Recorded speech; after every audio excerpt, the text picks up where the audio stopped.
Hook bait options, I try to keep it really simple, match the hatch. If I'm feeding maggots, I fish maggots on the hook, simple as that. So single, double maggot.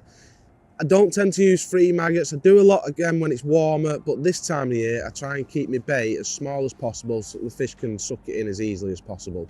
Single maggot sometimes don't stand out enough and you have to fish double maggot, but if you foul looking fish, sometimes it's because your bait's too big and single maggot can be good. So play about with it, try single, try double. The biggest thing I would say is match your hook to suit the size of your hook bait. So for a single maggot, I use a 20s F1 maggot. For double maggot, I use an 18s F1 maggot. Now a good little tip if you're fishing at distance is to dunk your pot under the water. That'll stop your maggots from bouncing out. Obviously your maggots will be dry, they'll bounce out of your pot because your hole's quite big. So all I do, put the pot under the water and just push it in one motion. And on these pots, they've got little drainage holes, so it'll drain the water off. You've not got loads of water in your pot. And then I can go out there and I can empty my pot without the risk of spilling my maggots. Just before I ship out, I always like to feed these lines. You know, it's just the best time to feed them. You're not trying to hold your pole still and all the rest of it. I'll get to where I'm going. I've got a little bit of white tape there on my pole. Turn my pot round, give it a couple of little bangs.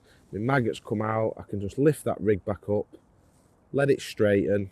And all I'm doing this for is just to allow the fish to see my hook bait. And I can drop that last little bit in. And if there's any fish there now, because I've lowered my hook bait down reasonably slow, I've given them a chance of seeing it, they might pick it up that little bit quicker. If you just drop it in and then feed your bait on top of it, without really paying attention to your rig, you're not giving them the chance to see it, so therefore you're not going to get that quick bite. You've then got to wait for the fish to go and rummage through the rest of the maggots and find your hook bait. But if they see it falling, it just encourages them to sort of pick it up that little bit quicker. So again, pay attention to that. Now I've had a really good run on this line, but this one has just took probably 5 or 6 minutes to catch. I'm waiting quite a while, and I think that's because I'm just potting the bait. You know, I've built that sort of area up, but because we've had such a good run on it, my peg is now starting to slow. Now, if you're doing really well, there's no need to come off it, but I feel like because I've been priming these lines for so long now, if I move on to one of these lines, I'm going to catch a little bit quicker than what I am fishing out there.